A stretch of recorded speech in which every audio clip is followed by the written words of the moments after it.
Database ইয়ার diagram, এটা এখানে খেয়াল করো। ডেটাবেজ ইয়ার ডায়াগ্রামে যেমন এখানে আমি একটা টেবিলের নাম দিয়েছি স্টুডেন্ট অ্যাডমিশন, আর একটা টেবিলের নাম হচ্ছে স্টুডেন্ট ইনফরমেশন। সেই অ্যাডমিশন রোল থাকতে পারে, স্টুডেন্টের আইডি থাকতে পারে, নেম থাকতে পারে। তো এই নেম, রোল, আইডিগুলোকে আমরা এইভাবে প্রকাশ করবো। অর্থাৎ টেবিলের নামটা হবে স্টুডেন্ট, যেটা আয়তকার দিয়ে, আর ওভাল দিয়ে প্রকাশ করব রোল, নেম, জিপিএ। যেমন আমি একটা টেবিল বলি, যেমন যেমন এই টিচারের যদি আমি ইয়ার ডায়াগ্রাম তৈরি করতে চাই, তাহলে এখানে এই আয়তকারের যে ঘরটা থাকবে সেটাকে আমি কি লিখবো? টিচার লিখবো।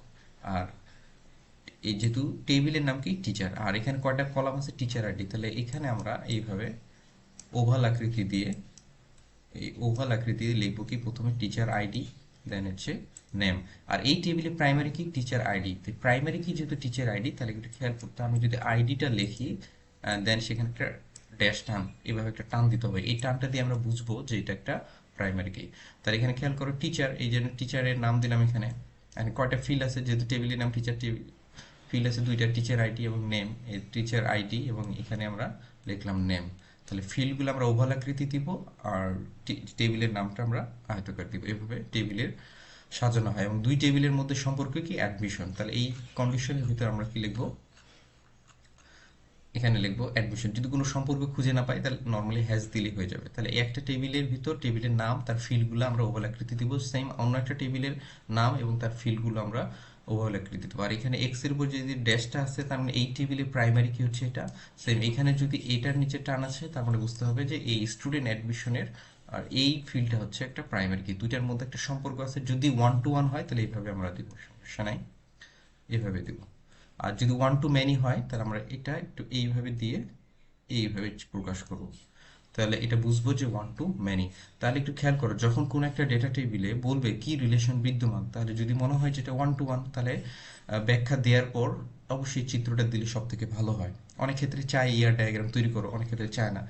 তো যদি চায় বা না চায় সমস্যা নাই। যদি রিলেশন তৈরি করতে বলে, তাহলে যদি 1 to 1 বা 1 to many হয়, তাহলে আমরা এইভাবে একটা চিত্র আঁকায় দিলে সব থেকে ভালো হয়।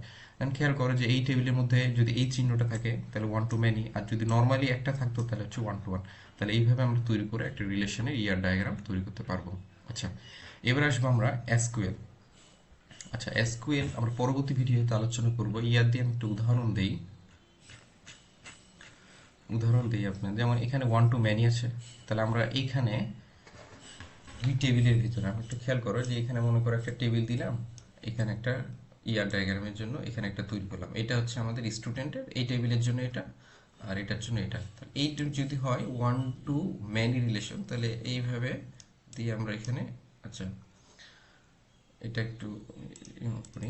তাহলে এই টেবিলে মনে করো এখানে আছে 1 to many, যদি হয় তাহলে আমরা একটা রিলেশন তৈরি করবো। এখানে কন্ডিশন দিয়ে দিব, কন্ডিশন দিয়ে এইখানে আমরা একটু এইভাবে ব্লকটা সাজাই দিব।